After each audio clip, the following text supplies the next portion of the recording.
I'll call the meeting to order.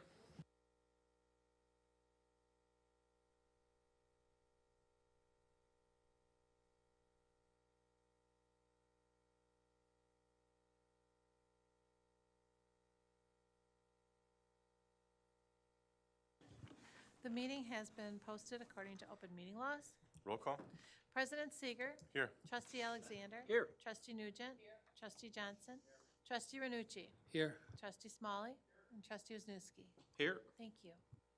All right, citizen participation per Village Resolution 2017-01. Anyone wishing to address the village board during citizen participation will be allowed 5 minutes. Your subject can be anything whether on the agenda or not. The village board should not engage in a discussion regarding comments because it was not part of a publicly noticed agenda.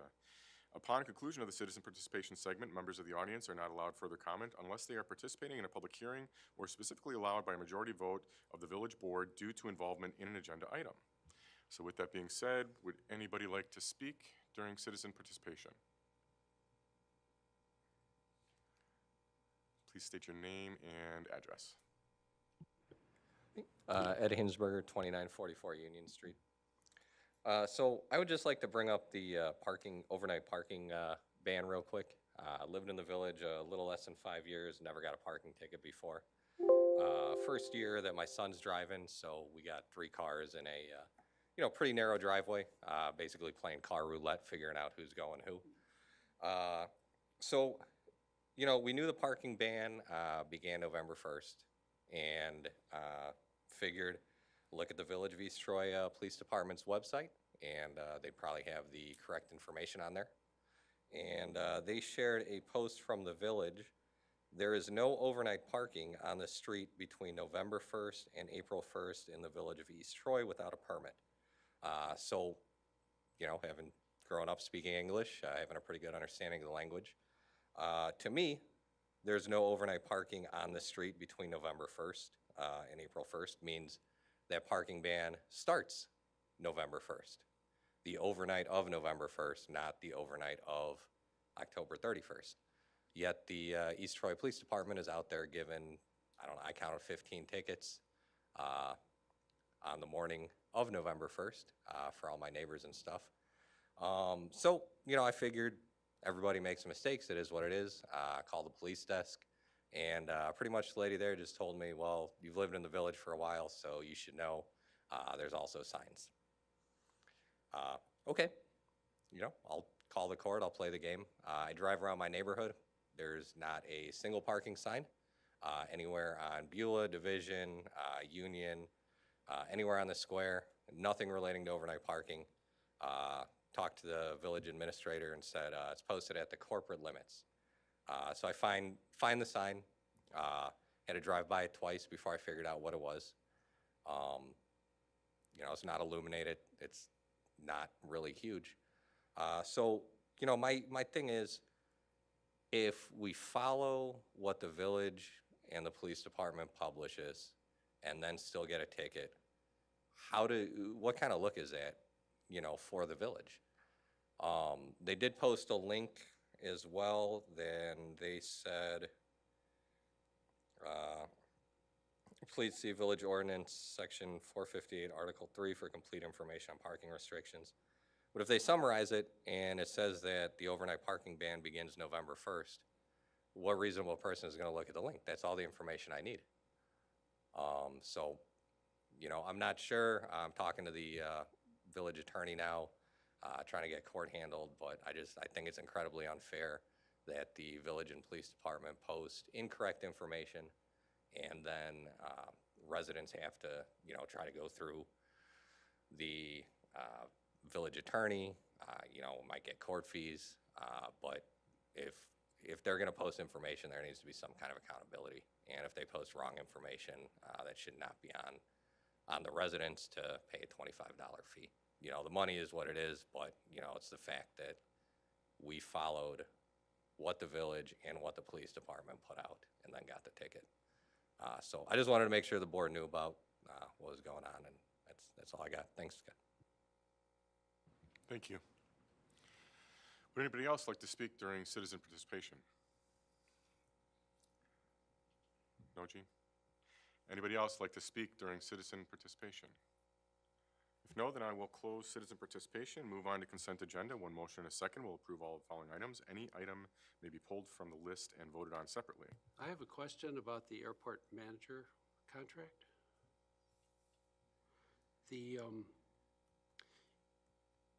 Of course, my iPad is taking its time to repaint the page now. Thank you very much. Dink, dink, dink, dink. We're gonna get upgrades to these? Maybe just shorter packets. That's probably a better idea. Ooh, just came to my head.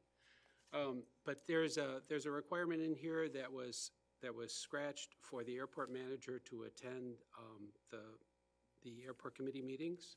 No. But yet there are, No, he's not the one running them. The village will appoint somebody to do that. okay, but the section that says he should attend the meeting has been scratched out.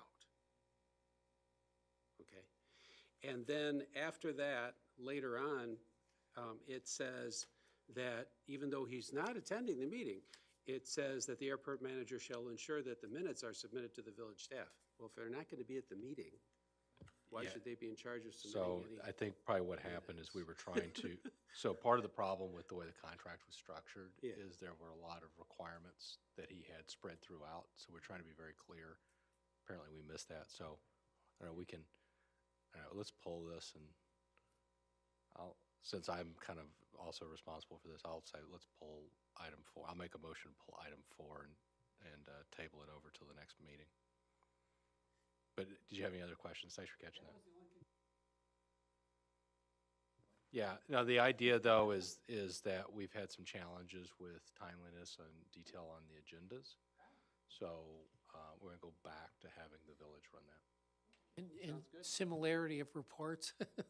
Well, the thrust though of the other changes there is that, so currently under his current contract, he is paid semi-annually, which is not really consistent with a lot of our others, which is more quarterly, so sometimes that gets lost on our side. But then he has all these quarterly reporting responsibilities, so we were trying to align all of that, and so then Jason has to approve, hey, he's met all of this before Lori will cut his check. Yeah, I noticed that. Good, thank you. Well, in that case, if 4 is being pulled from the consent agenda, I will move to approve the consent agenda. Any discussion? All those in favor? Aye. Opposed? Motion carries. Yeah, we're gonna do that now. So, second motion, and did you second that? Nobody seconded Matt's motion? I'll second it. Okay. So to table the airport manager's contract, all those in favor? Aye. Aye. Opposed? Motion carries. All right, on to miscellaneous business, presentation of market update of salary structure and possible direction to staff.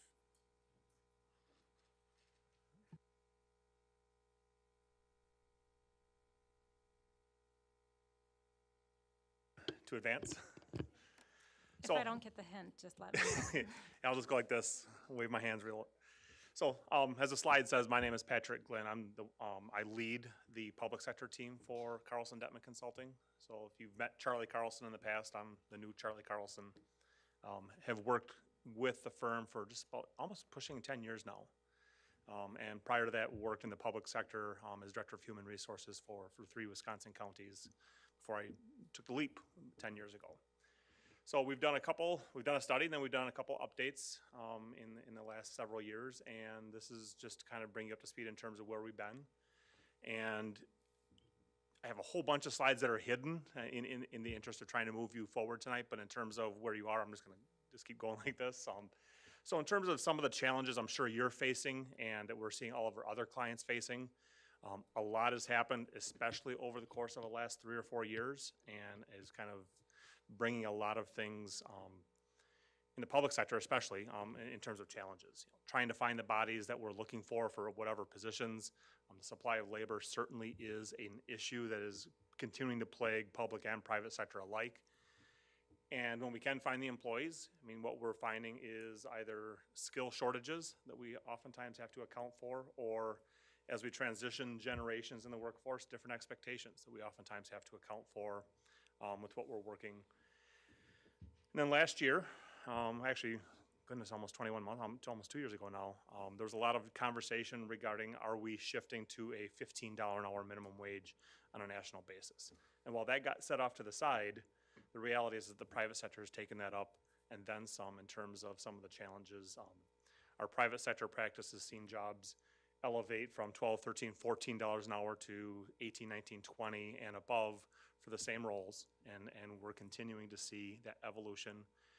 And as we'll talk about a little bit later, that a lot of that data really hasn't made it to the surveys yet. And when we're working with data, making certain that we're giving you the best possible information, we sometimes have to employ techniques to at least get you where we think you need to be in order to maintain a level of competitive balance. And in all of that, and I think what you've seen is, that this chart here is the consumer price index since 1913 to present day. We really don't care much about 1913 except for it kind of helps set the trend, and it kind of helps illustrate the periods of time where maybe we've last seen similar circumstances. And we're talking the 1980s since we've been in a similar environment from an inflationary standpoint. The problem with this is that if I rewind 40 years, one of the tools you had in your toolkit back then was maybe we need to raise taxes 8.2, 8.3% to cover the cost of inflation. It's not an option. Even if it was an option, it's not always a good option in terms of trying to be good stewards of the public funds. But as you look at this is the number that gets the play on TV and the newspapers and what have you. But there's all sorts of metrics we would use to look at wages and evaluate wages.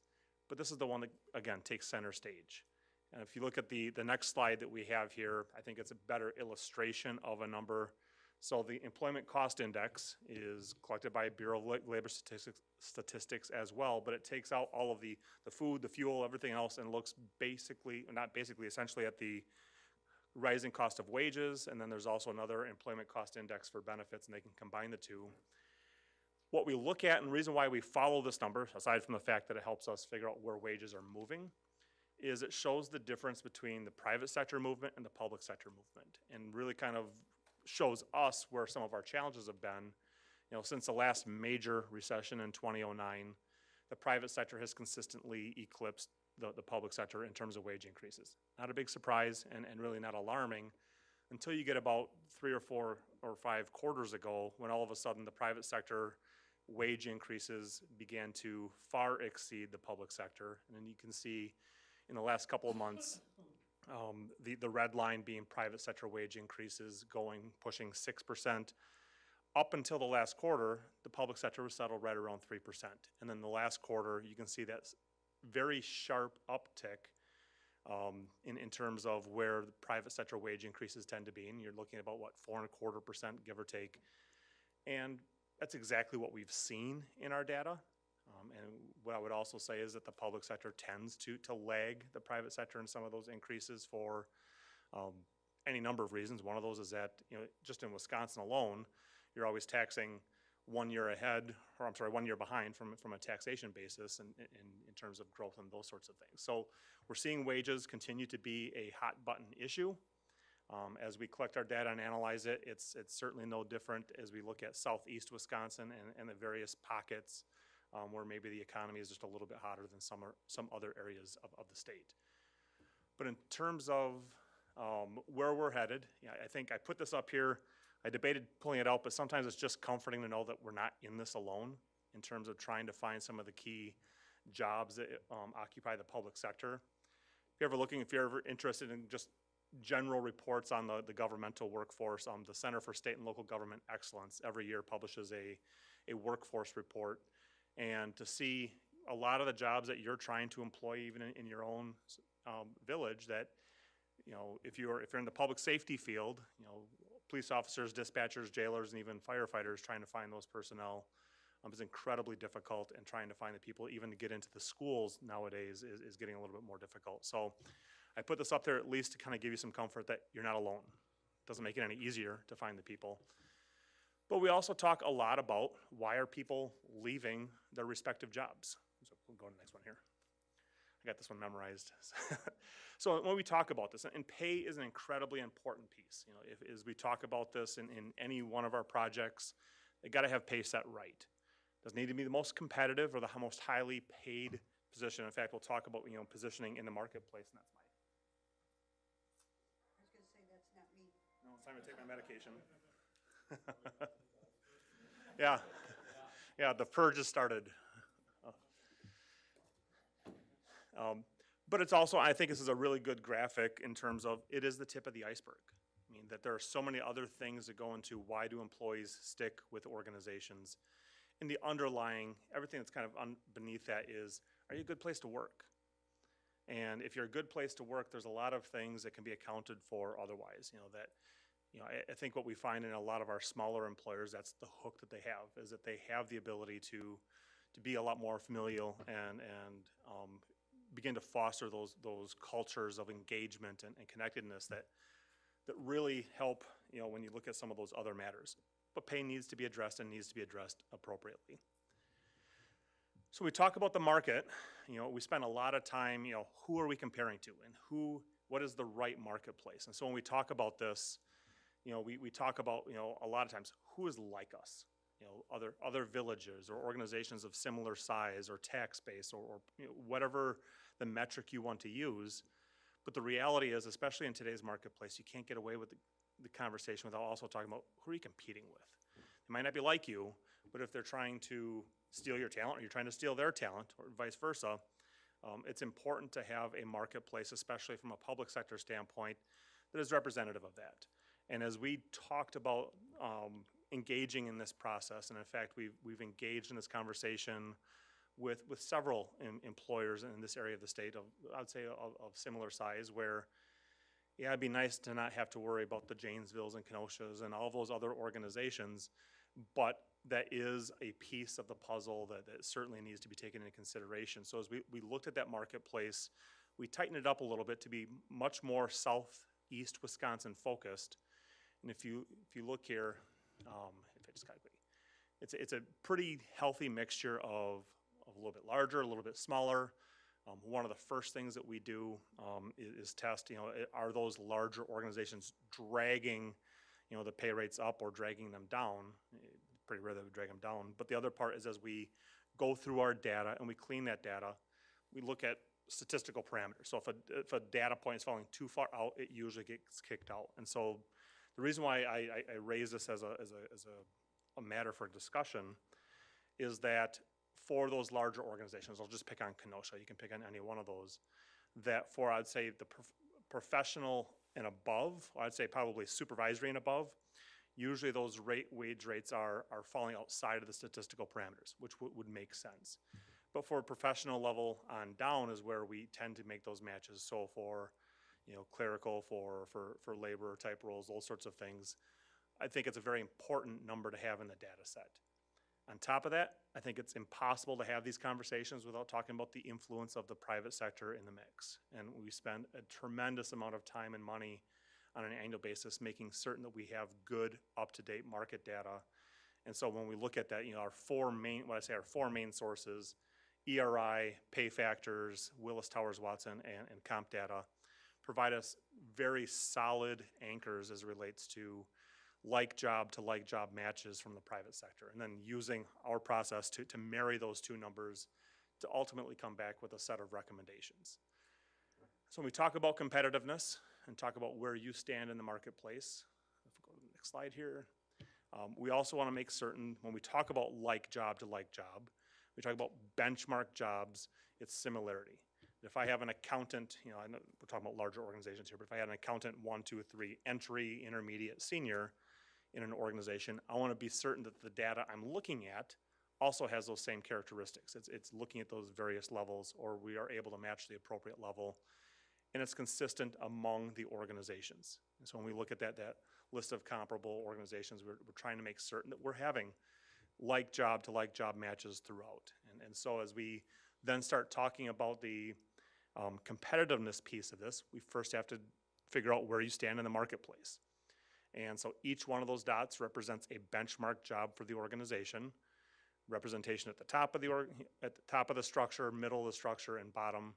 And again, not being a large organization, you would expect to have relatively few dots near the top, and you do.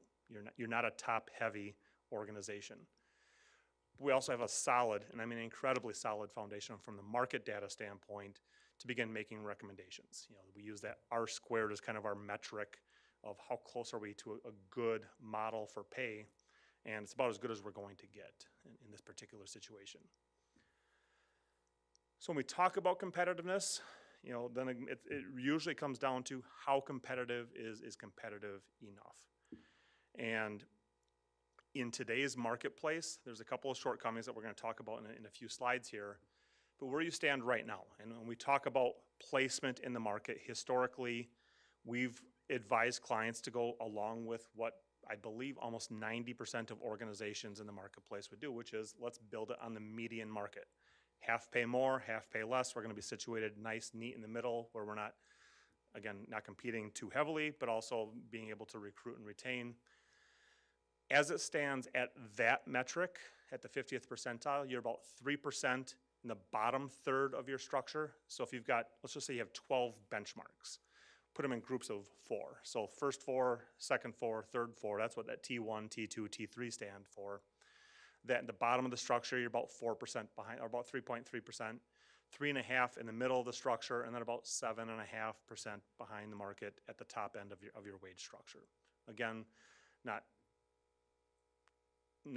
big numbers in terms of what we're expecting to see. I mean, in fact, you know, since we're comparing 2022 wages to 2023 market, you should be a little bit behind the marketplace. But if we keep going, this is the same representation. I like the other slide better because this one seems to imply at the bottom of your structure you're just fine. Mathematically, because it's a smaller, or a percentage on a smaller number doesn't show up as nicely visually. So again, that prior slide is probably a better representation of how it really looks within the organization. But we're going to see this slide again, or at least these two lines again, so it's helpful to have them up here on the screen. And as we talk about this, and again, this is probably talked a little bit about this already, but when we talk about competitiveness and where people place themselves in the marketplace, these percentiles mean something to us. In fact, they mean a great deal to us in our work. If I'm building an open range plan, pay for performance, beginning to end, is probably being anchored on the 10th to the 90th percentile, a pretty broad cross-section of the marketplace. If I'm building a step structure, it's going to be somewhere in the neighborhood of 25th percentile to 75th percentile. You're going to tighten things up. You don't need to be as competitive because you're putting more money that's, I hate using this term, more automatic in nature when you deal with the step structure. And then if you deal with something in between, like a hybrid or something of that nature, you might deal with some of those weird combinations. And in fact, we're going to talk about a combination in a little bit. But I think it's important when we talk about this, especially when we talk about a plan based on the 50th percentile, and it doesn't matter which percentile you're choosing, remember what I said, that it was half pay more, half pay less. The challenge as a board, as managers, as directors, is that the only half of the marketplace you ever hear about is the half of the marketplace that's paying more than you. It's just natural human tendency. You know, having been in human resources for almost 30 years now, that's the reality of the situation. That's what you're always competing with in terms of those conversations. But there's that half of the marketplace that's paying less than you. And I think that's an important distinction. Can't get too far close to that bottom half, but you're going to be situated someplace near the middle. So when we talk about plan design, you know, one of the things that's important, so in this particular case, you have a hybrid structure, steps to the midpoint, performance thereafter. So mathematically, you're dealing with the 25th percentile through the 90th percentile, give or take. So this is just if you were to re-adopt, or here's a new structure based on those lines that you saw previously, this is what the new structure would look like. Doesn't do much until you start actually figuring out costs and things associated with it. But if we talk about one of the recommendations or where we might want to head with this, I think the challenge is, again, are we competitive enough? If we want to go into the next slide, set of slides here. Yeah, that's good. So if we talk about here, and I hinted at this a little bit, and when I talk about CPI, when I talk about employment cost index, if I talk about any other metric, that's backwards looking. You know, CPI is always last month to the prior year. Employment cost index last quarter compared to the prior year. So that's backwards looking. Our public sector data up until probably a month and a half, 2 months from now, is based, all the data we have in our possession is either based on decisions made last October, November, December as part of the respective organization's budget conversations, or as they've been updated during the course of the year for whatever reason, new pay plan or those sorts of things. Private sector data legally has to be old. I'll put old in quotes here. Has to meet the standards of being at least 3 months old to pass the smell test under the Sherman Antitrust Act.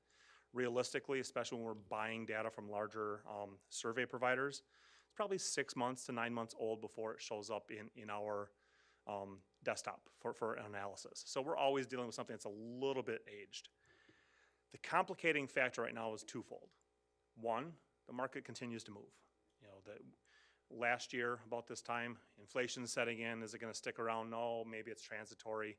It's stuck. As we have made our way through this year, again, the same conversations are occurring. Are we going to see some relief? I don't know that we are through the end of the year, and maybe not even through the first quarter. I'm not an economist, but again, we see what we see in terms of some of those challenges. Probably the biggest factor is that so many organizations, and I could say private sector, but I'm just going to stick with public sector, are currently engaged in their own process for compensation. And we have, in fact, I just delivered one 2 weeks ago where 70% of that organization's comparable employers were currently involved in their own compensation studies. And so our fear is that we'd be giving them a result, and then 15 minutes later, that result is out of date. And so in the past, one of the tools we would have at our disposal was, let's age that data. If we got a survey that's a year old or a pay plan that's a year old, let's age it by 3%, 3.5%, 4%, whatever the market's moving. Very acceptable. Trying to predict where the market's going to go in the future, our best prediction, and in fact, SHRM last summer had an article, it was a little blurb in the article, but it was dead on, is that maybe, just maybe where we are right now, the 50th percentile isn't going to be enough to help organizations weather the storm. And as we've come into the summer months this year and moving forward, it's pretty clear that we've got some challenges there. So I'm not going to read this word for word, but we've been advising clients that if your goal is to still have your structure based on the median market, the 50th percentile for 2023, that the best bet of doing so is to adopt a structure based on a blend of the 50th and 75th percentile data short term, which is about a 5-6% lift on the market data. Then knowing that come February, March, as those other plans come online and are adopted, you're probably going to be much more aligned with that median marketplace. I know it's clear as mud at time when I try to explain it, but you're trying to get just far enough ahead so when those things do settle, again, you don't find yourself on the outside looking in saying, goodness, do we need to do another one of these? I like doing this work. I like meeting with the boards and councils that I work with. I don't want you spending money that you don't need to. I'd rather have you putting it in wages on the short term to address those particular situations. So if we look at, and I know it says city here, I'll copy and paste, my fault, sorry. But if I look at these lines, so you saw the black line before, that's your current pay. You saw the gray line before, that's the 50th percentile market. I put the green line out there just as a reference point. That's a 75th percentile. It's data that we have in our possession. That comes with all of our surveys. And so that blue line is where we would be recommending the organization set itself to, again, hopefully put itself in a position where you're not too far ahead, but also don't find yourself behind as things are adopted in the near term here. Sorry, real quick, go back. Sure. I just want to be sure I restate something. So you're saying that because the data is old and you're trying to catch it up, and you won't have that catch-up view until spring, you're thinking the gray line will actually shift to be closer to the blue or green lines? Absolutely. Okay. Yep. And I'm not a betting person, but that's one of the few things I think I'd put money on just in terms of what we're seeing. So this is just another illustration. So you have the 50th percentile one in one of the prior slides. This is just the illustration of what that would look like under this particular model. And so it just helps kind of as that reference point. And then if we move on, just kind of some decisions, how do you address this? And there's no right way or wrong way. I suppose there's wrong ways. But in terms of the precise, because adopting a wage structure, especially when you got step elements, can be a nightmare. You're fitting people onto steps. Are you taking longevity into account? Are you, is a person getting a penny? Are they getting 25 cents? Whatever that number is.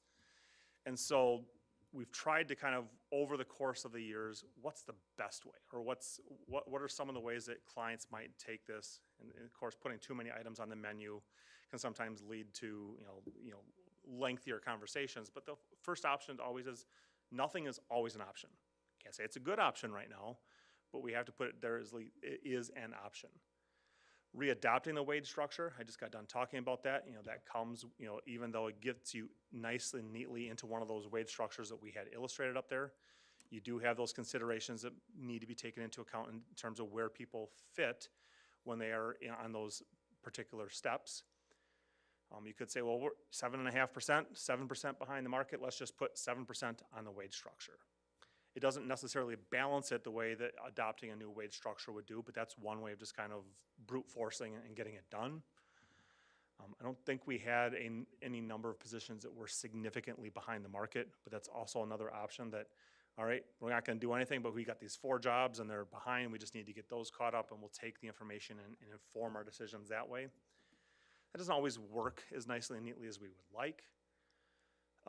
Sometimes, in fact, where I'm headed tomorrow, that's what they're doing, is we're going to take, okay, thank you for your recommendations, consultant. We're going to kind of overlay this on our existing structure so we don't have to engage in a long update process. We're not going to stray too far, but we're going to be a little bit more surgical and planned in our approach.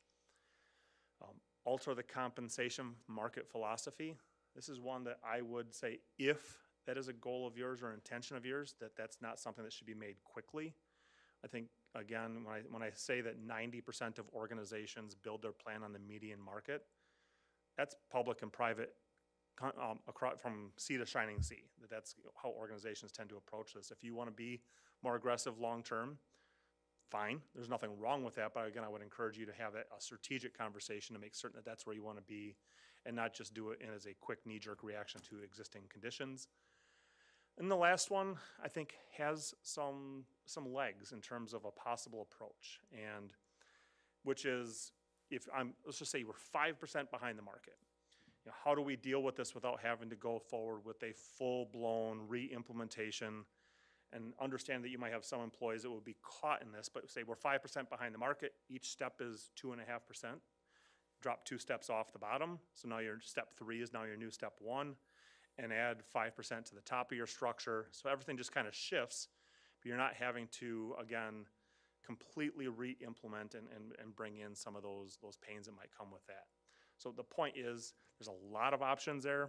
Each one of those has its negatives, and each one, as I've kind of talked, that, all right, here's how we can navigate through this and still fit within our budget and still provide a fair and equitable wage structure for the employees.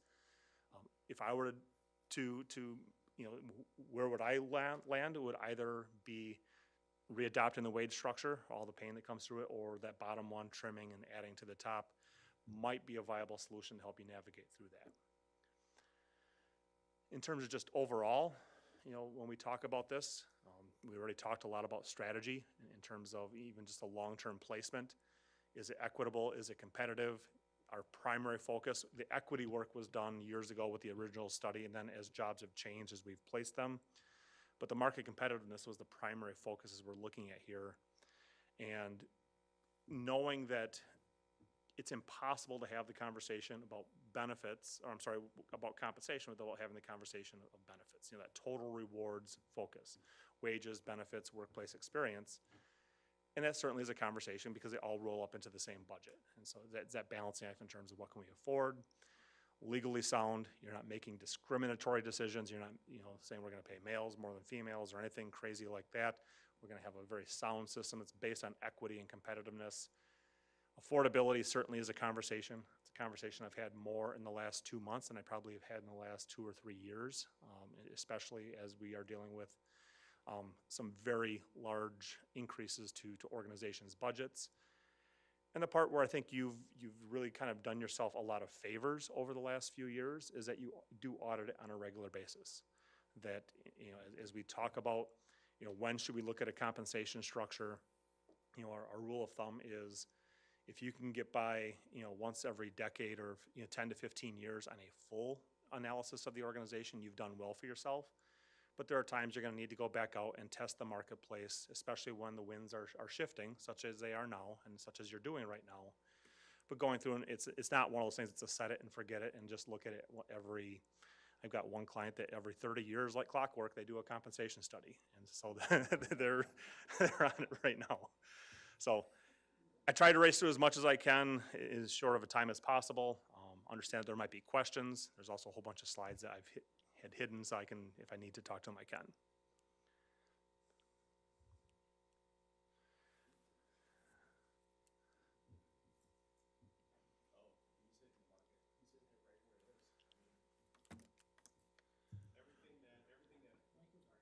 Everything that I've looked at and been given, shows this. I mean, I'm looking at anywhere from 6 to 12% increases across the board.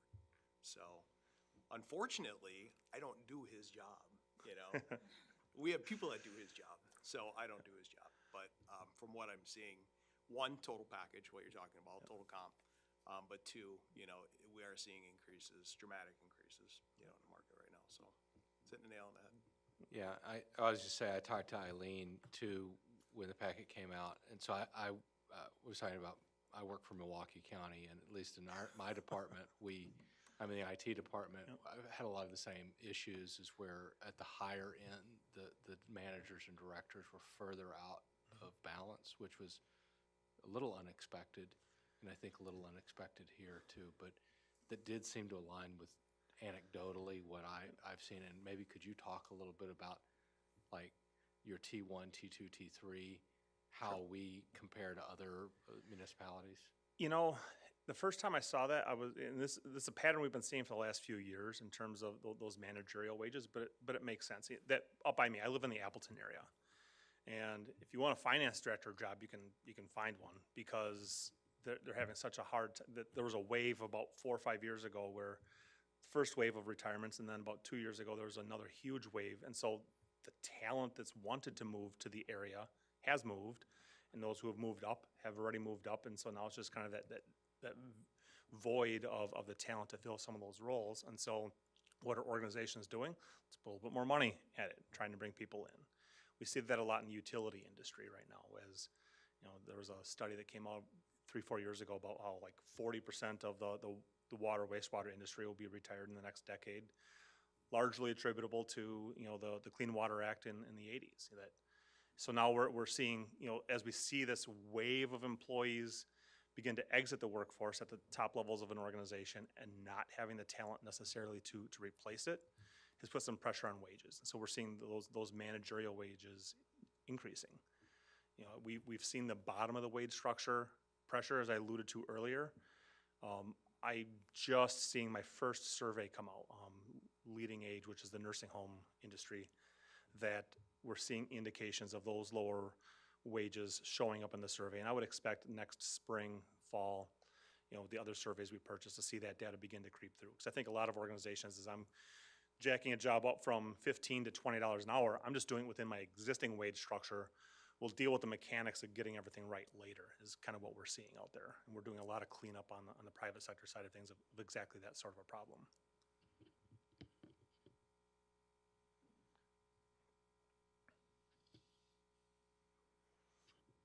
Do you want to go through your memo, or? Sure, let me switch screens here.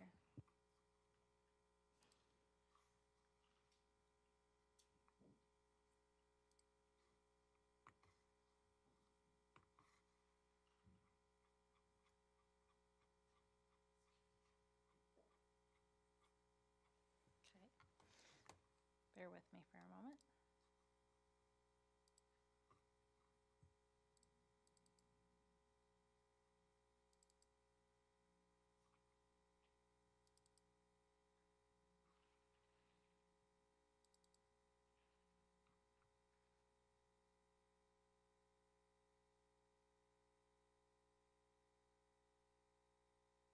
All right, sorry about that.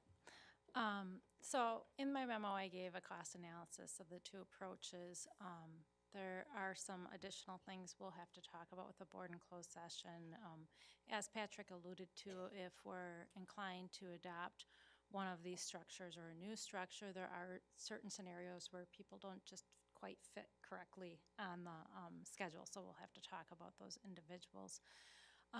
But I looked at the 50% plan design and gave you the difference from the 2022 wage amount and then the difference from the budget. Remember, we had budgeted for 6%, but we also have over $36,000 in contingency that we did levy for that can be reallocated through budget amendments.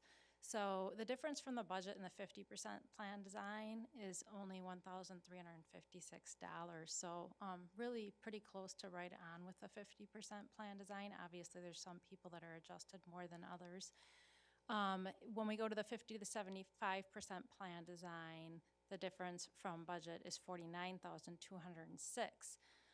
My column all the way to the right indicates how much of that $49,000 is supported by levy. It's $37,000. So slightly more than is available in contingency, but we do have funds available, you know, for further discussion about adopting one of the approaches.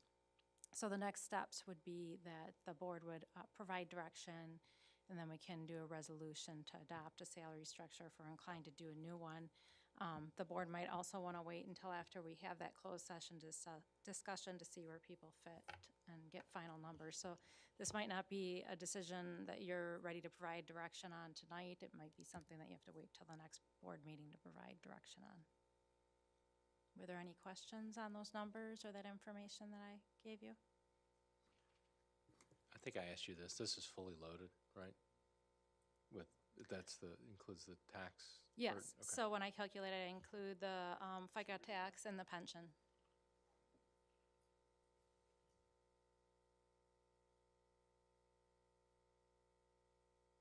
I think you're right, Eileen. We have a couple of outliers that maybe we have discussion in the closed session, and a little bit of this will come up, and that'd be a more appropriate time to have further discussion about how we want to structure it. Okay, thanks for your presentation, Patrick. Thank you.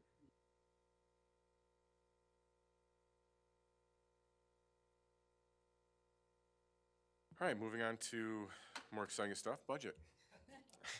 I know you guys have been anxiously awaiting this.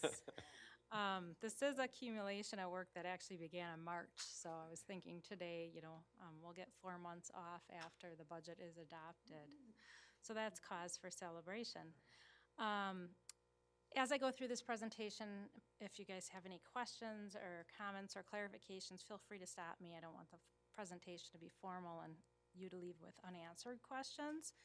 If there's anybody who's attending remotely watching the presentation, the actual presentation is in the packet materials if they would like to follow along. For anybody that's new to the village's accounting and budget, I begin by explaining that we follow fund accounting, which is a system accounting that emphasizes accountability rather than profitability. It's used by nonprofit organizations and governments. It's a system of funds and self-balancing set of accounts. They're segregated for specific reasons. I like to think of it in simplistic terms as like separate business entities that each have their own set of books, so that money is accounted for separately. The village has 14 funds in our budget. Some are pretty self-explanatory, such as library operations. We do have some funds that really end up zeroing out at the end of the year, such as the new Emergency Services District Fund 205, which is used to create, the expenses for doing payroll and benefits, and then the reimbursements that we receive from the fire district. The general fund is the fund that we focus the most on during this presentation because that is about 60% of the levy, and that provides the services that most of the residents and property owners expect of local government. That includes police, fire rescue, street and sidewalk maintenance, not major projects, elections, administration. The other largest fund that we have as far as levy goes is capital projects. The presentation itself doesn't focus a lot on capital projects, but if you look to the budget document, you will see a list of the capital projects that we had talked extensively about at probably late spring, early summer of this year. Before we get into the 2023 budget, I'm going to talk about some changes that I already anticipate to the budget. When we're establishing the budget, obviously it's our best guesses. Our liability insurance renews on 2/1, so we don't get rates for that from insurance companies until 60 days ahead. However, we are talking to the League of Wisconsin Municipalities Mutual Insurance, and they can provide rates a lot sooner than other insurance companies. Right now, it looks like we have the potential to be under budget by $17,000 if we transition to them, so that would be quite a cost savings. That information will be brought to the board for more thorough review, I anticipate in December. Health insurance was assumed at a 10% increase in premiums. Our current carrier, which is Anthem, came back with a 14% increase. I have to say in 2021 and 2022, our increases were 8.9 and 6.03%, which was significantly lower than a lot of places, especially with the COVID costs. We did ask our broker to go to market to see if we could get better quotes, and United Healthcare came back at a 29% increase and WPS at a 25% increase. The estimated amount will be over budget is $5,500. Obviously, if we do switch liability insurance, that'll more than cover that overage. And then again, that general fund contingency expense that I mentioned regarding the wages, we will have to do some reallocations based on decisions and direction by the board, so net changes I'm not positive about quite yet. So the general fund revenue increased overall 6.15%. General property taxes was a large increase, probably the most significant financially, at 9.47%. We did have a much larger levy increase than we typically have due to the TID 3 closure. So that allowed us to increase the levy, which will help offset wage costs and a lot of other inflationary pressures that we're seeing this year. The 14% decrease in fines, forfeitures, and penalties was really just us reflecting what we're seeing as trends in the court revenue, so we did lower that. And the 106% increase in miscellaneous revenues is just us increasing the anticipated interest earnings for next year. This pie chart shows the breakdown of revenues for the general fund. As you can see, that yellow piece of the pie is the property taxes. So the general fund is largely supported by property taxes. The second largest contributor in revenue is intergovernmental revenues, which I will explain how that's broken down in a future slide. This slide will show you the trends, and as you can see, the property taxes did increase the most significantly that they had as far as the revenue share for the general fund in quite a few years. And then also our shared revenue increased, which is nice because we had quite, a drop quite a few years back. So it's nice to see that increasing again. Overall, the shared revenues increased over $31,000. That was largely attributed to the red bar, which is general transportation aids. Shared revenues actually went down, but that increase in general transportation and other state aids helped buffer that drop. On the expenditure side, we have a balanced budget, so that also increased 6.15%. The largest increase was in public safety. That was attributed to increases in fire and rescue costs for the village. As a reminder, that is shared cost with other jurisdictions like the town of East Troy, because we have a joint fire district, but it also is indicative of some of the wage increases that we saw. At a 10% increase in recreation and education, it's not near as much dollar-wise, and that was related to wages and some supply increases for parks. The breakdown of general fund expenditures really is reflective of the three main departments in the village of East Troy. You can see we have our general government, our public safety, and our public works. However, general government and public safety aren't quite as simple as being, administration and police. There's more to those categories, and I will show what that breakdown is in a future slide. This shows you the trends. Again, the Public safety had the largest increase in costs this year. And as far as the general fund overall budget, wages and benefits equate to just under 60% of the general fund budget. That's very typical for a service organization. The general fund is used to provide services. When we look at the wages and benefits in comparison to the overall budget, that percentage is much lower. The general government components, when I talked about that category, include general administration, which is the largest, the purple section, which is our department, the administration department. Village Hall is the second largest, but I will say 80 to 90,000 of that 133,000 is for data processing costs, which I anticipate will continue to go up. They go up every year, really due to the amount of things that we're shifting to cloud services and cybersecurity efforts. Public safety components include police, which is the largest portion and the blue portion, but it also includes fire and rescue, which is the red and green respectively, and includes building inspection, which is the purple, and the smallest sliver of the pie is for the siren maintenance. Next, I'll talk about the tax levy. So the village's tax levy is the taxes that we assess to support our operations for the following year. In Wisconsin, we're subject to levy limits, which is directly tied to the amount of net new construction that we had the prior year. In 2019, the state did add an adjustment for personal property tax aids. So if you do the simple multiplication, it doesn't quite add up anymore like it used to. But in 2023, we also had a significant increase because TID 3 closed. So in this slide, our levy increased by the TID closure plus the net new construction. The TID closure accounted for about a $100,000 increase, and net new construction was about $16,000. So had we not had a TID closure, we would have had a $16,000 levy increase this year. You can see from this slide, the village's net new construction on the lower section of this slide is lagging behind Walworth County and the state of Wisconsin. I believe the last year that our net new construction was above 1% was 2018. I do anticipate this next year we're going to see a jump in that. We've had a lot of construction activity this year, so I think we'll see that reflected in our net new construction numbers for next year. This is a breakdown of the overall levy by fund. It does include TID, so it shows a $2.6 million levy.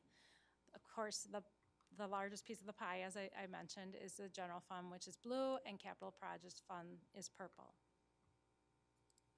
Eileen, Yep.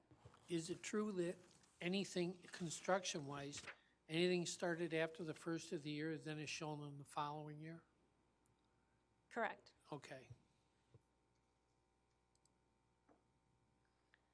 This shows a 10-year trend of the levy by fund. The yellow is the general fund, and again, you can see it has the largest portion of levy. The green line that drastically drops off in 2023 is the TID 3 closure, and the blue line is the capital improvement fund, which we were able to bump up in 2015 over $400,000, and it's remained over $400,000 since that time. Now we'll talk a little bit about the total budget for all funds. So when we look at the total budget, that revenue jumps up to $8.4 million. So that's quite an increase, and that's largely attributed to the water and sewer funds. As you can see, they're pretty large pieces of the pie, and that revenue comes directly from the water and sewer rates. The total expenditure budget is $8.8 million, so it does exceed the total revenue budget. That's due to using reserves for some projects. It's related to TID, water, sewer, and capital projects. These are the wages and benefits in comparison to the entire budget. So here you can see that wages and benefits in comparison to the budget for all of the funds is 30%. Once the budget is set, the budget's adopted and our levy is approved, we calculate the tax rates. The first component of calculating the mill rate, so that's commonly referred to as a tax rate, but technically it's the mill rate, is the total levy, So in 2022, the total levy TID out did increase by 162,000. You might remember I said that 100,000 is attributed to TID, 16,000 is net new construction. That remainder is debt payment increases, which is outside the levy limit. When we look at the total tax levy that includes TIDs, you will see that it decreased by $36,000.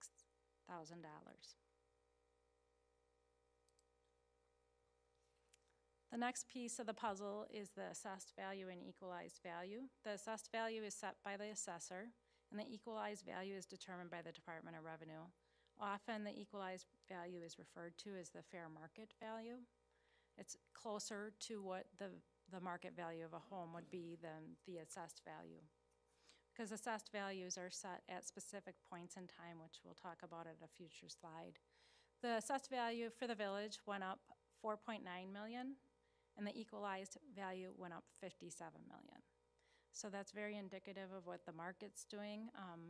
This was not a reevaluation year for the village, so that $4.9 million increase is directly related to new construction and building permits that were taken out.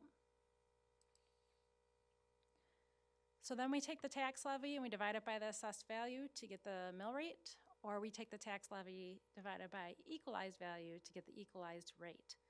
The mill rate is what we use to calculate tax bills. The village's mill rate will decrease 15 cents per thousand. So I anticipate that the portion of the village's tax bill will also go down. I also anticipate the overall tax rate for the village will go down for the other jurisdictions as well. I can't predict what it'll be yet because I haven't received the school tax credit. The equalized value rate will drop by 80 cents per thousand, and this is the rate if you are comparing to other municipalities that you want to use, because the assessed value can be at a different percentage at every municipality where the equalized rate is determined by the state. So our taxes went down? Yes, the tax bills will go Thank you. down. Yep. Depending though, let's have one caveat here. If somebody did, new construction on their home, added an addition and their assessment changed, there's variables. But if nothing's changed as far as the value of your home, yes, I Overall. anticipate. Yeah, Our taxes went down. yes. Okay, thank you. This shows the trend for the mill rate on assessed values, and as you can see, in 2021, we had quite a drop. That was a market update to our assessed values. So when your assessed values go up, your tax rates go down, and vice versa. In 2022, you see another drop, and that's related to our TIG closure, so that is another drop in the tax rate. The slide shows the relationship between the assessed value and equalized value. In this slide, the red line's the assessed value, blue line's the equalized value.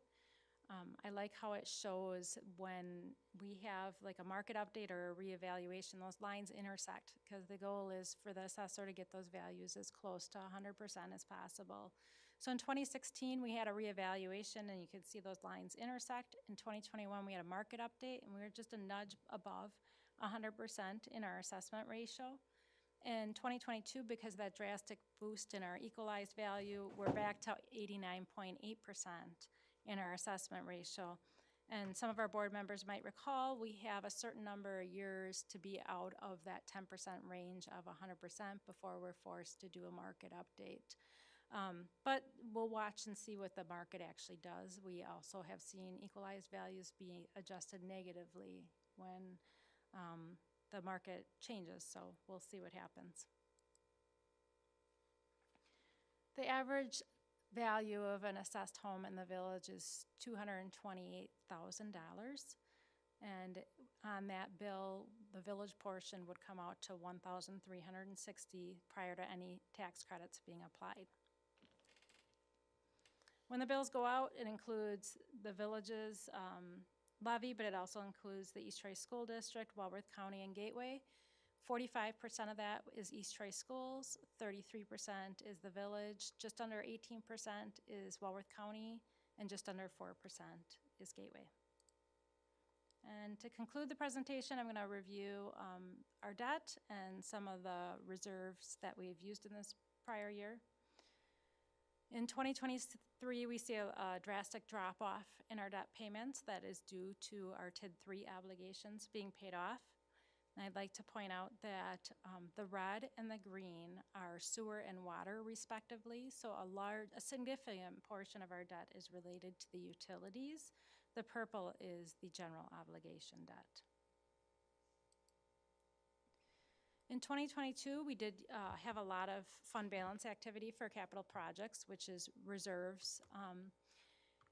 The 750 and the 400,000 that are in the left column, which equate to $1.1 million, are grant funds that we are to be reimbursed for. I think there might be a little bit of a timing issue where we might not receive those by the end of the year, so our fund balance will be down at the end of 2022, but I anticipate it will go back up in 2023.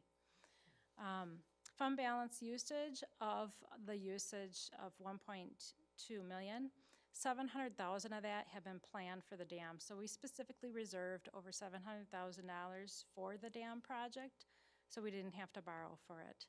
142,000 that was spent was accumulated funds, and for anybody who does not sound familiar to, over a sequence of several years, we'll budget for larger projects rather than pay for it all in 1 year, and then when we purchase it, we had the money built up over a sequence of a couple years. So 142,000 of that total was for that, and 128,000 were for items that we budgeted specifically for fund balance designations. In the general fund, the village board had approved 29,000 in fund balance expenditures, but I'd like to remind the board, if we have an operational surplus, that just reduces the operational surplus. We don't take that money from reserves. So until the year is over, we won't know if that's coming from reserves. In 2023, in the budget, we budgeted for $54,500 for rescue equipment to come from reserves. But this does not reflect any purchases that'll be made from accumulating funds, as I mentioned before. And these are the fund balance projections. As I mentioned, 12/31/2022, I am projecting quite a dip unless we do receive some of those grant funds before the end of the year. I know that the requests have been put in, but I'm not sure what the timing will be. And then in 2023, I anticipate it'll be back up. When I was reviewing this, I was pleased to see, even with doing the dam project, we're really, overall, when you look at the total comparison to 12/31/20 to the projected 12/31/23, we're not that far off for just having done a significant project out of our reserves. So the next step of the process will be adoption of the budget through the ordinance, and then after that, the financial management plan will be finalized and distributed to the board, because we do that in conjunction with the budget process. Can you go back to your mill rate slide for a second, please?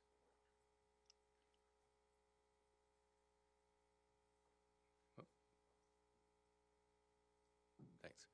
Yeah, I just, the conversation that we had about wages just before this, and I know we have stuff to talk about in closed session, but I think to expand upon Scott's comment, the rate's going down, yet we're taking care of already in this budget increased pay for police, fire, rescue. We're addressing for our employees in the administrative services and DPW. We just got to talk about the details of that in closed session. I think it's fabulous. And then you saw the debt reduction. I think, we've set ourselves up very well through, I think, some very prudent decisions. The debt that we have is low interest rate. I know we've got some more to take out. I know we do still have some capital challenges in the future, but when I look at what other places are dealing with, my employer specifically too, this is great. So I want to thank staff especially. I mean, you all are the ones dealing with it day in and day out. And you've done all the financial projections with Ellers and whatnot to get us to this position, so thank you. Well, with that, we'll open up the public hearing for the budget. Does anybody have any comments or questions about the budget? Public hearing means you can say what you want.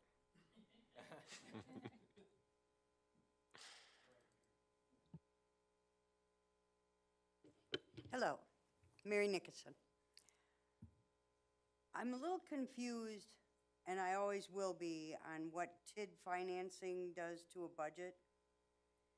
Now, in one part of this, I was very excited because the TID financing, or the TID 3 being paid off, was such great news. And then it made it sound like it made our liabilities go up as taxpayers. And I don't understand why that would be like that.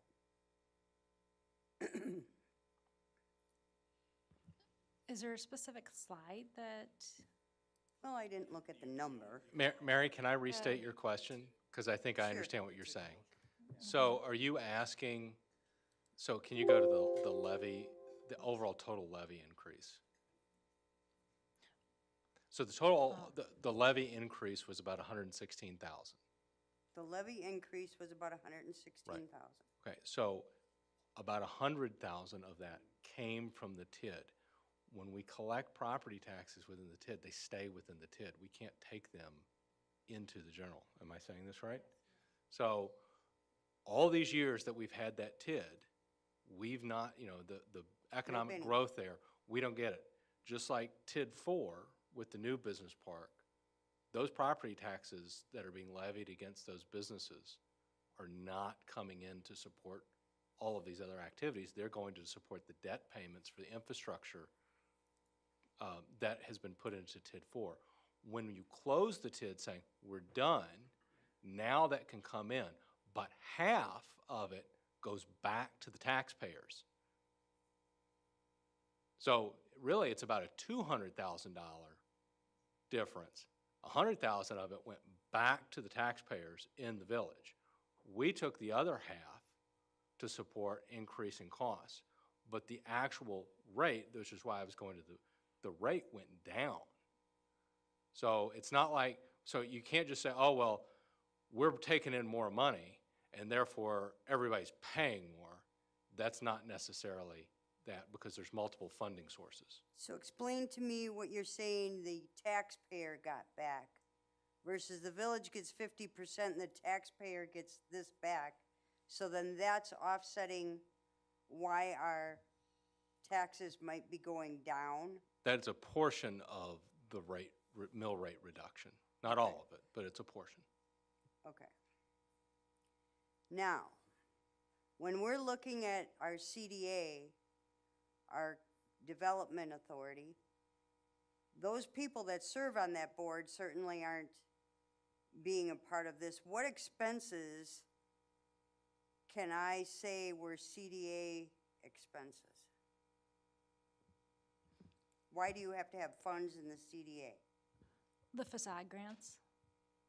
So the Okay. facade grants, and then we do the Connect Communities membership through the CDA, and the WASITA membership is paid through the CDA fund. Okay, okay, good.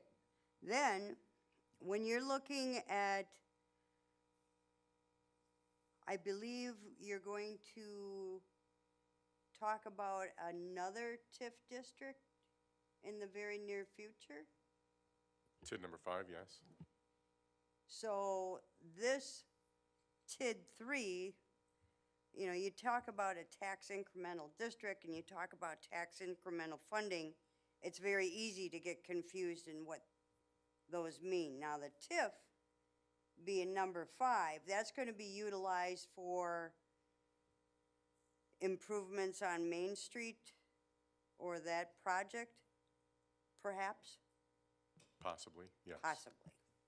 So, with that being said, then we're gonna create, so this is short-lived, I guess is what I'm saying.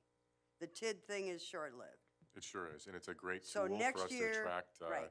improvements in the community and/or businesses. Okay, so we're going to go for the TIF, we're going, or hopefully, and if the TIF is granted, who knows what'll happen next year? But if we did get the TIF, then we would be able to make the improvements that we're looking at.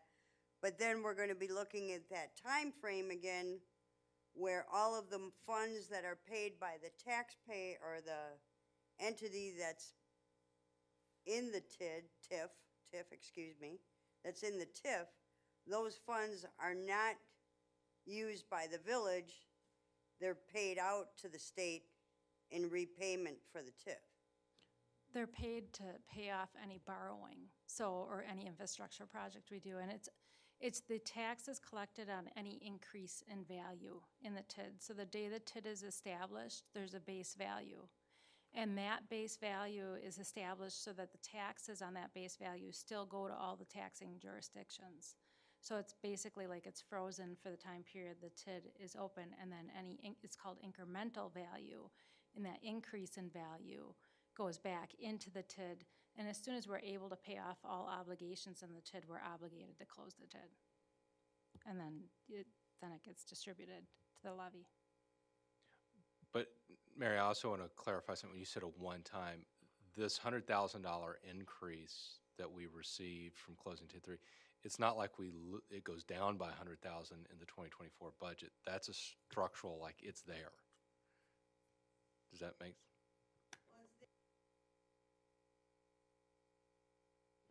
No. No, it's there because that other TIF district is categorized in freezing only those properties that are going to be captured within that TID. Those other properties that have already come from the expired TID, we're collecting in that tax base, and that doesn't change. So one, they're That geographically. increase is always there. Yeah, so one, they're geographically different, and two, even if they weren't, to what Eileen was saying, you would then refreeze at the new value, and then say, I'm incrementing on top of that. So TID 3 was probably locked in at what, farmland rates? Some significant improvement, and I think that's pretty much what TID 4 is locked in, is that, because that was all farmland. So, you know, that's what we'll look at, but, so even if they weren't geographically different, you wouldn't lose it. It's not like it sucks up all the tax dollars. The idea is that your increment should outpace your debt. And if you remember, when TID 3 was started, that wasn't the case. It was in the red. And so there was a lot of push and working with MLG and some of the other work that we did to redefine the TID 3 boundaries and push some of that into TID 4 so we had better control over that and not have to rely on MLG is what led us to where we are today. But ultimately, there's no loss, Mary. There's gain in the end. But what you have to do is you have to put these TIDs together in order to recoup your infrastructure costs, what it takes to do those developments or help those developments along.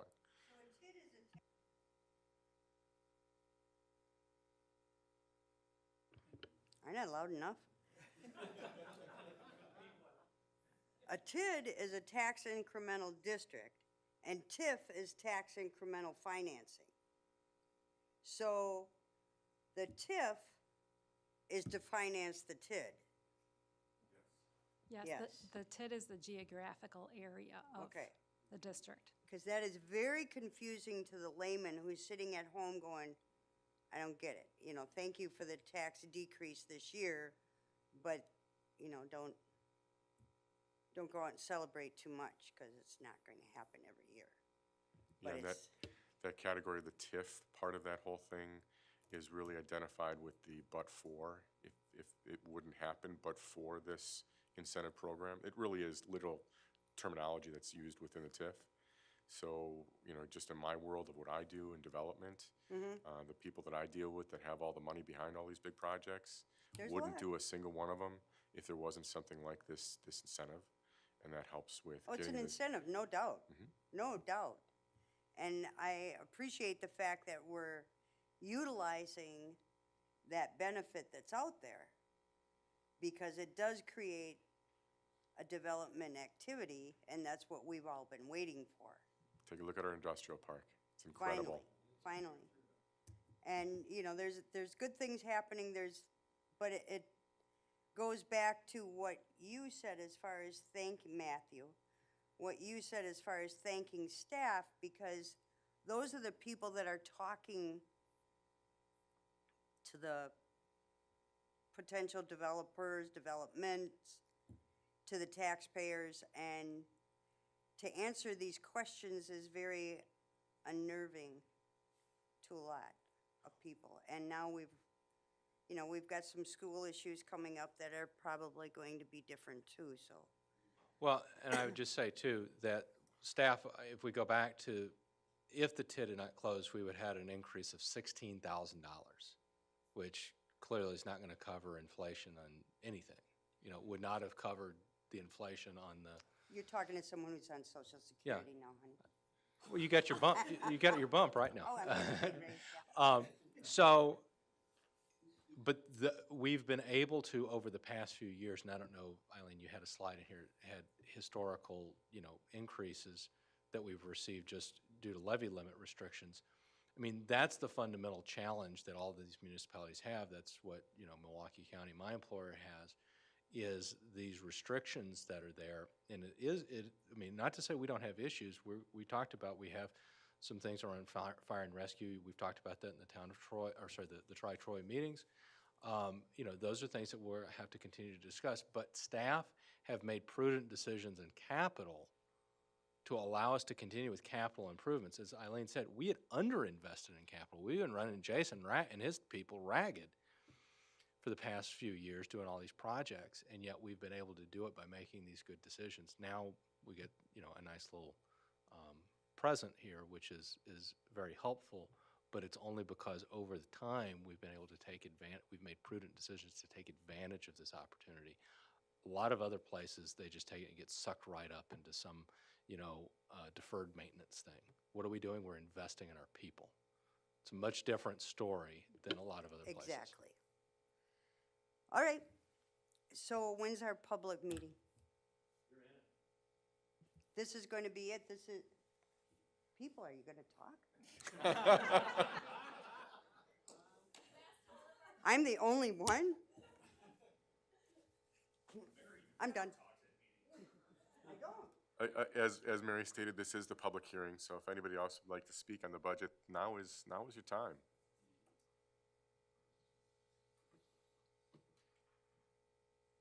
Nobody? No questions? Thank you, Mary, for being our only participant.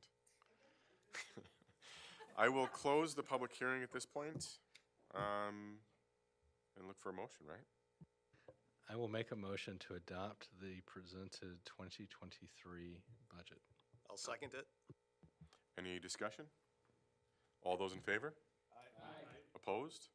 Motion carries. I'd like to clarify that that was adopting ordinance 2022-15. Yes. Excuse me, I did not Okay, read it. Thank Yes. you. All right, consider transfer funds from TID 3 closure. Everybody read the memo, understand what we're asking about, right? General capital projects. Right, so I would have put this on the consent agenda. You guys knew this was coming. I just wanted to see if there was any direction, if you wanted there to be a specific designation for the funds, if you want it to be reserved for economic development purposes, if you want it to just be for future capital projects. I personally think the future capital projects makes the most sense. I'll make a motion to authorize the transfer of $193,466 plus any residual amount that remains from TID 3 to the Capital Projects Fund, and staff can determine where within the Capital Project Fund they need to go. I'll second that. Any discussion? All those in favor? Aye. Opposed? Motion carries. I don't read it, somebody complains. I read it, somebody complains. So consider library request to redesignate 2022 capital for door replacement. So this is basically let the library use their money to fix their door. Correct. So again, I would have put this on the consent agenda, but I am looking for some specific direction from the board. So yeah, they have surplus available in 2022 capital. It doesn't quite cover the full cost of replacing the door. But my question is really more of a policy question for the board. They do have reserves in the library that have been untouched for years of over $200,000. So the door itself is only $737 over. But my question is really kind of a policy question. Do you want that extra to come from their reserves or from the capital project fund reserves? It's to fix the library, right? Well, then we should go from their reserves then. That makes the most sense. Especially if they have a substantial amount in there, they can cover it. We're not talking about a shortfall, they wouldn't be able to afford to do this improvement. But these are unassigned, 200,000 unassigned. We haven't earmarked them for anything. We don't earmark the library fund balance, the library reserves. We only earmark capital and general.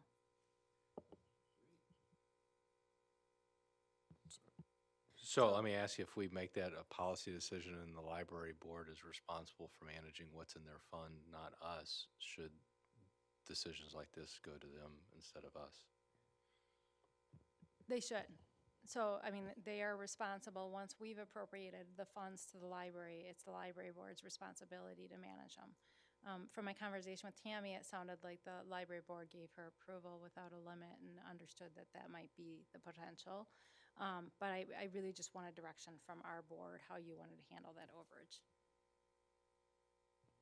I'll make a motion to approve the remaining 2713 from library surplus. Second.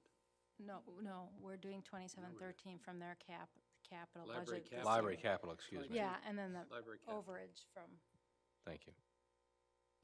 Yes, second. Okay, they've got a motion and a second. Any discussion?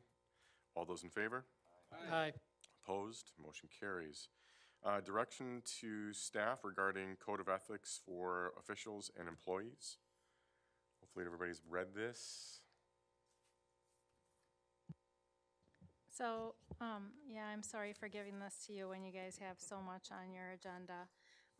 But we are trying to get this adopted or potentially ready to be adopted by year end, because we're also doing this in conjunction with the personnel manual review.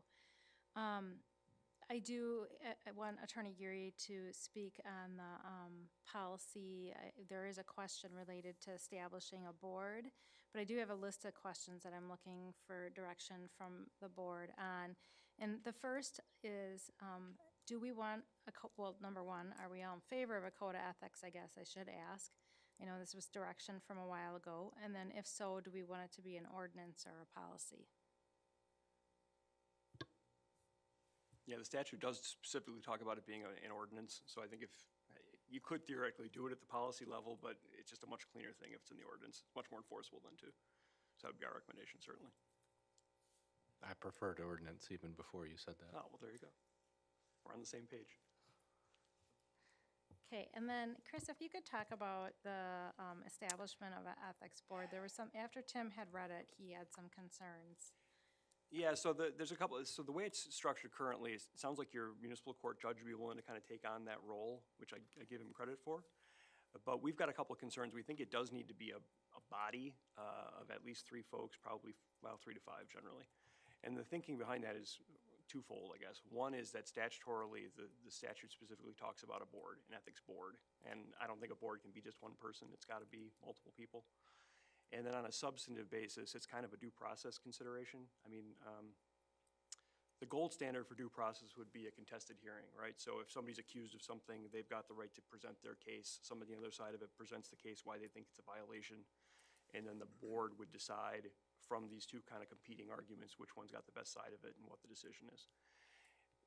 If you have one person, you're in a position where that person's kind of doing the investigation, they're reaching the conclusions, and then when the person who's the subject in the investigation has the right to appeal, they're appealing it to the same person who already made the investigation and the determination. So if you have a body, then at the very least, you have a situation where you got to get a majority vote of that board before you find a violation that's happened. So it's a bit more protection that's built in. What we prefer to see, actually, and maybe if your municipal court judge is willing to kind of take the role on, we'd prefer to see a situation almost where the municipal court judge would sort of be the prosecutor, quote unquote, where he would do a threshold determination, okay, a complaint comes in, is there even anything worth looking at here? If he finds that it's just, spurious, it's just thrown out right there. If he finds that maybe there's something there, then he would go ahead and do the investigation, pull together the facts as to what the facts were, and then whether or not he thinks there's a violation there. And then he would present that at a hearing before the ethics board. And then the subject of the complaint would have the right to defend himself as well. So that would be kind of the best case scenario. There's the best analogy I was thinking of is how you handle border review hearings. where the assessor is defending his assessment on what the situation is, the property owner can come in and dispute that, and then your board of review actually makes the determination. So that's kind of the structure that we were contemplating, where your ethics board would sort of hear arguments from both sides and then make the decision. But a lot of communities, presumably to try to keep the staffing to a minimum, set it up more, almost, I guess what I would almost think of as like a European model, where the court's sort of prosecutor and judge, where they go out and they do a little investigation on their own, or almost like a grand jury, that type of a scenario. Again, it's not quite as ideal from a due process standpoint, because you'd like to have that separation between the prosecutor and the judge. But as long as you have a board, then at least there's three folk, a majority of 3 or a majority of 5 who have to reach a conclusion. So it gives you a little Mr. bit more due Geary, process. are you saying then that, according to what I'm hearing then, that the judge and Mr. Cotter would now not be involved in the actual board actions? He would, correct, am I correct? That's one concept, yeah. That's kind of, from a due process standpoint, we think that would be the strongest case, because now he's prosecuting the case. He's bringing the case saying, I think there may have been a violation here. And then the person who's the subject of that can defend themselves. And then the board is detached from that. They're hearing arguments from both sides. They're deciding who's got the better of it, and then they make the decision. So that's from a due process standpoint, that would be the best case. Short of that, though, at the very least, we think you should at least have a 3-person board or a 5-person board. Who do you suggest is part of that board?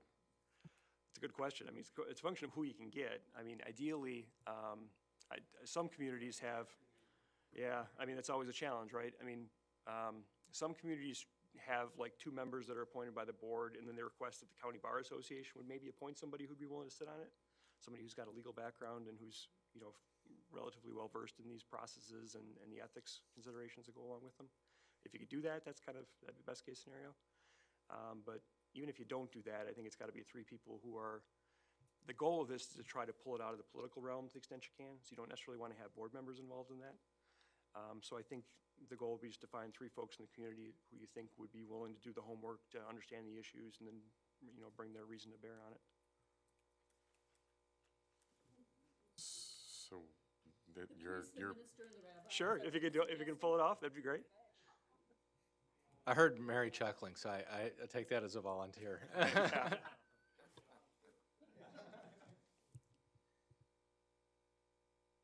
I like the idea, though, of somebody from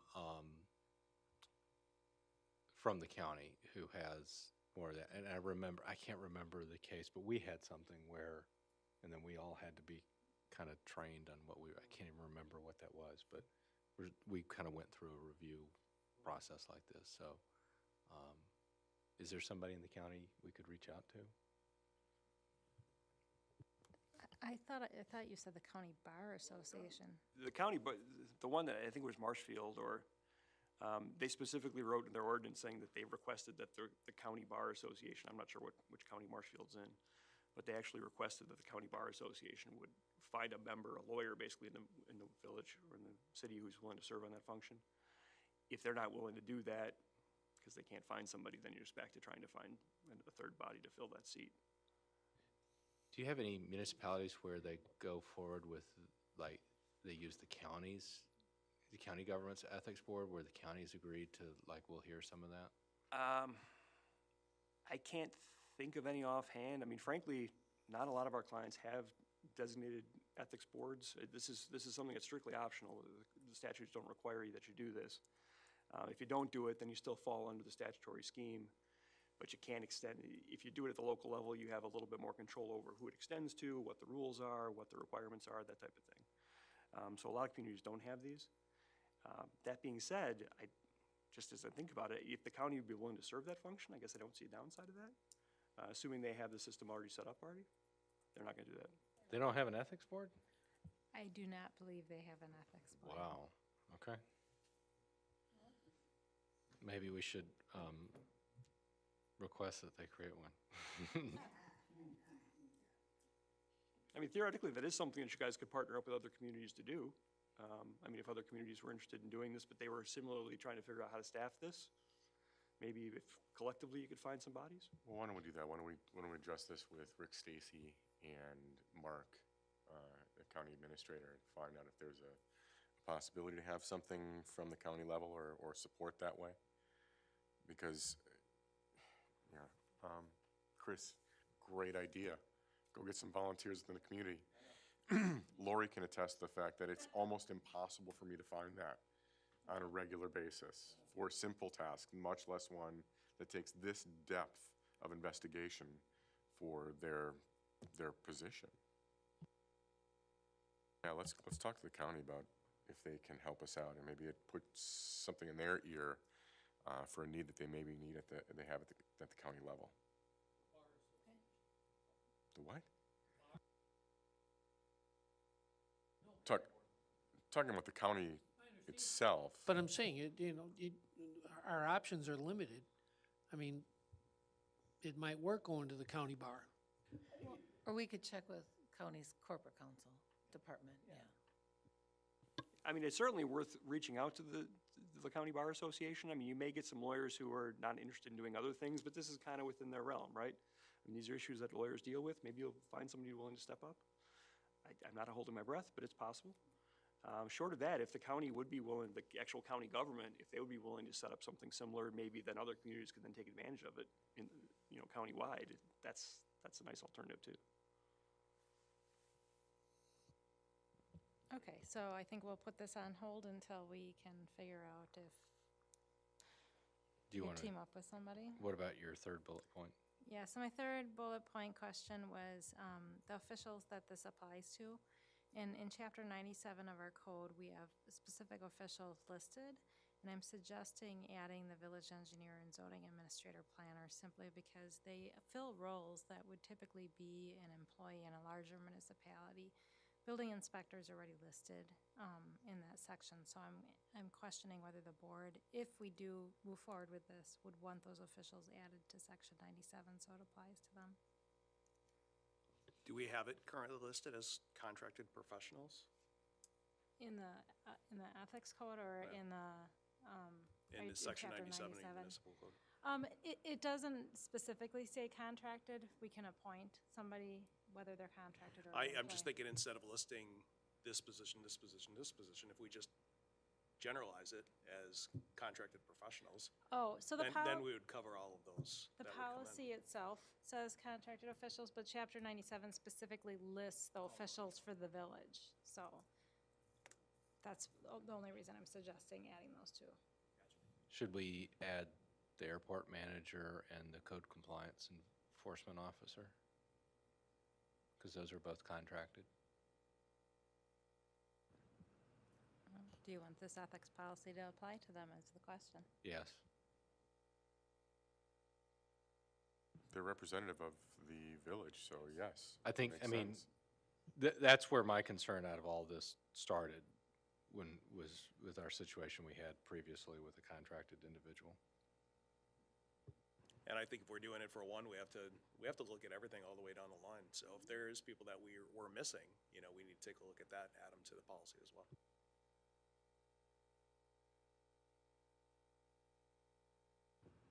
Okay, we'll work more on whether or not we can work with the county or come up with some creative solutions and bring it back. All right, moving on to consider code enforcement contract for services. Everybody read Chief's memo, right?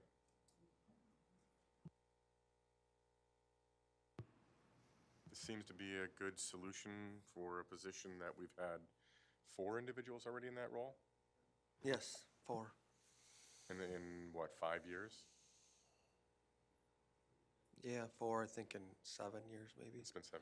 Okay. Yeah. Scott, I did have a question, but Jeremy kind of helped straighten it out, but my question was that in regards to documents and open records, it said that all documents produced by Municipal Code Enforcement LLC in the course of its performance under this contract shall be deemed to be the records of the Village of East Troy and shall be turned over to the village upon termination of this contract for any reason. I asked Jeremy, I said, well, aren't we gonna get copies of this before then? And he said, yes, we're gonna get them. So I just wanted to make sure the clarification on that we weren't missing something. Yeah, they do have to comply with open records. I'll make a motion to approve the contract with Municipal Code Enforcement LLC to provide code enforcement services for the Village of East Troy. I'll second that. All right, any discussion? All in favor? Opposed? Motion carries. Update on Highway 20 DOT project from Town Line Road to Edwards Street. Any questions? 40. That's a lot of money. It is a lot of money. Yeah, It definitely outweighs the, you know, the reward we would get or the payback we would get from the DOT sharing some sidewalk. now, Jason, according to what I'm reading here, the estimate is 567,000 if it were done in this year or next year, in that, a shorter period of time? That's just Tim's opinion of probable costs. Estimate. Yep. My question is, though, if it isn't done in, you said 4 to 5 years? We have up to 4 to 5 years? The DOT wants us to commit before they'll share any funds. So in other words, we need to get this in our 5-year, yes. I understand that, but I guess my point is that at 567,000, that sounds a lot now, but in 5 years, what would it be? Is what I'm asking the question. That if you add 4% per year, it could come out to 689, almost $700,000. And you'll notice he's got a pretty hefty contingency in there of 25,000, but yes, absolutely. Costs are continuing to go up every year. It still is the sidewalk to nowhere, though. So if we committed to this, then DOT would share costs to Town Line Road. But we've got to do this or commit to this before they'll share in any costs from Beulah Avenue out to Town Line Road. Right, so it's 567 plus our portion of the sidewalk. Yeah, this really has nothing to do with the sidewalk construction. This is simply to extend the road, and you just, the question is that worth it to get some shared costs from DOT for sidewalk and Highway 20? No. 567,000 for the privilege of spending more money. That's exactly right. Well, thank you for running the numbers to confirm it. Well, and there's another way to capture those funds. If there's a development that actually happens within that area, heritage expansion, things of that sort, maybe those costs can be recouped by that development in doing that and/or another TID.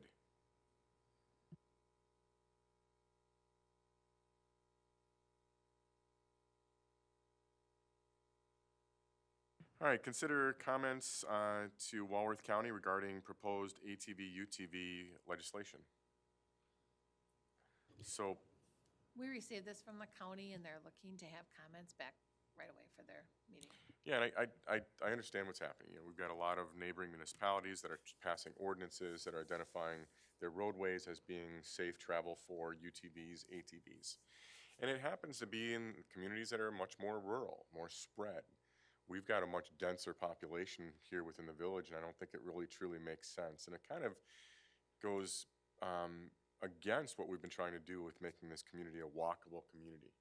And to have ATVs and UTVs buzzing down our streets in the village doesn't make sense. But I do understand why they would want it within those rural areas. And maybe some of those connecting streets that are dead ends for some of these UTVs, ATVs, I could see us maybe allowing for those connections, but outside of that, I don't think it's something we want ATVs, UTVs running around our square. Maybe even connections to the Quick Trip, because it's the only gas station within a perimeter for them to be able to access. What are your thoughts, Chief? Me and 40 were talking about this before the meeting. And we already allow snowmobiles to come and, fill up with gas and stuff. And, as long as they don't come into the village, if they stay at Shell or Quick Trip or Road Ranger, we don't bother them or at all, as long as they just don't keep coming in. So I don't think that's a real big issue if, the UTV and ATVs that are in the township and coming down ES, if they want to stop at Quick Trip. As long as they're going back out that way, that's fine. So I don't, yeah. That other section on St. Peter's that they've had some connectivity issues, is that right? Yeah, from seminary until a little after Thomas Drive. About a quarter-mile stretch? Probably not even a quarter mile. We had any noise complaints, though, from those residents? No, and I don't know, I'm more waiting until we get to ice fishing season and then kind of see what that looks like going down St. Peter's, if we start getting complaints. Because I think we're gonna see them, if this county passes this, people will be able to come down ES and then take St. Peter's down to the boat launch if they want. What are the town's hours rules on their ATV, UTV? I think it's 5 AM to 11 PM, I isn't think it? so, I think it's 11. I think it's 11 PM. I think the thing you should keep in mind on St. Peter's Road there is, you do have homes that are closer to the street there than a lot of the houses in the town. They're set further back. I don't know if that's gonna be a noise complaint or not. I mean, motorcycles drive down the street, but I think it's just something the board needs to keep in mind and be cognizant of. And I think, to be clear, this isn't really an ordinance for us, right? This is comments for a potential ordinance for the county, which in it states that we would have the ability to accept or deny ATV, UTV traffic within us. So, we don't really have to worry about the merits of this with regard to us, I think. I think it's just if we have comments for the county on how they want to structure their ordinance. But I think as long as they leave us the option to do what we want within the municipal boundaries, The fine. county already knows what the village has got for ordinances, correct? For- Yeah, but I think what John's saying is if the county is saying, oh, well, we want a unified policy and we don't care what your ordinance says, this is the policy and we're the county, I think that's where we might have a disagreement.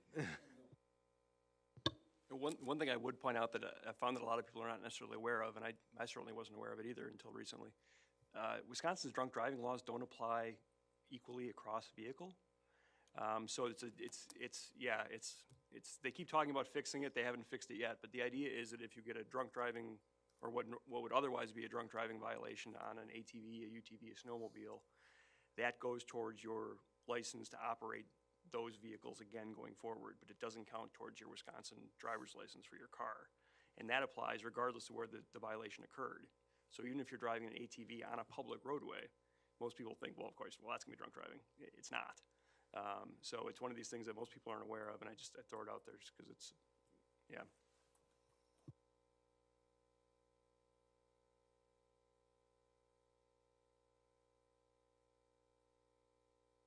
So I guess my consent, or what I'm hearing is that we'll tell Walworth County, pass what you want, but probably not something we're gonna do here in the village.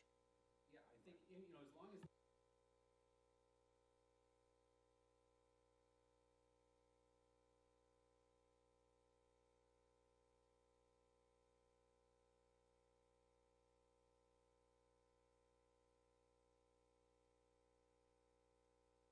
Need any more direction than that, Lori?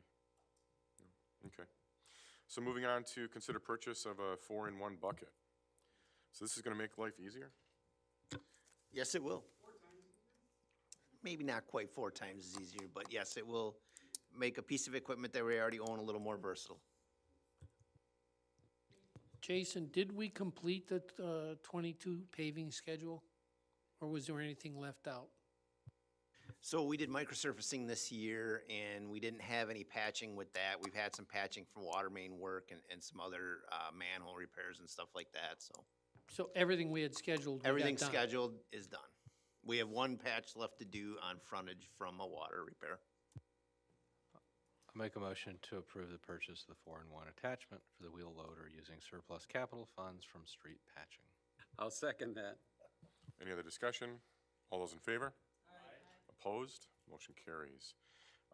Consideration of purchase, or consider purchase of police radios. Any question on Chief's memo?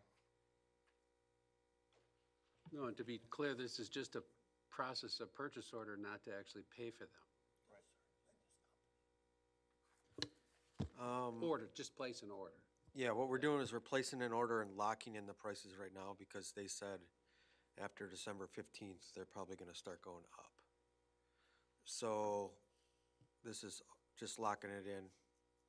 And then I'll have them delivered sometime in '24 when we were already planning on purchasing them already with the capital. So, We had to do the same thing with emergency services. We had to put our order in, otherwise it was gonna go up, so.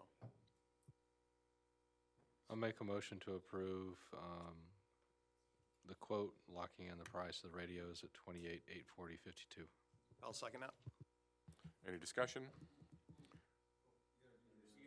Oh, And the 15 portables at what he said. Double second that? any discussion outside of correcting the motion? All those in favor? Aye. Opposed? Motion carries. All right, discussion regarding meeting schedule and holidays. Okay, so I had planned for the board not to have a meeting the third Monday of November. That's part of the reason why your agenda was so heavy on the 7th. But I wanted to confirm that I know historically we haven't had a meeting Thanksgiving week because a number of people are typically gone. I talked to President Seeger. I believe you're going to be gone. I'm going to be gone. Trustee Smalley's gone. I don't know if anybody else is going to be gone and if you guys are inclined to have a meeting. I'm always half gone, so it doesn't matter. So I would suggest that we do not schedule a meeting for the 21st. If we have to call a special meeting, we could do a remote special meeting during the interim, which would mean that our next meeting would be December 5th. I also wanted to talk about the meeting on January 2nd. That's actually a holiday for village employees due to the way the holidays fall, and I'm assuming it might be a holiday for some of you as well. So are we okay with canceling that meeting as well? Yes. Okay, so Are we going to hold December 19th as, if we need it? yes, I think so. It might be kind of hard to only do the 5th, and I think the 19th, I'm going to have the end of the personnel manual for you guys to review. Merry Christmas. Merry Christmas to you, because you've been wanting to get this thing done for a while. Yeah, no kidding. Are we still scheduled for the Tri-Troy meeting next week? No. Oh, thank you for asking that. I forgot to send out Yeah, an email. no, that's not happening. There's not much we can discuss at this point. Yeah.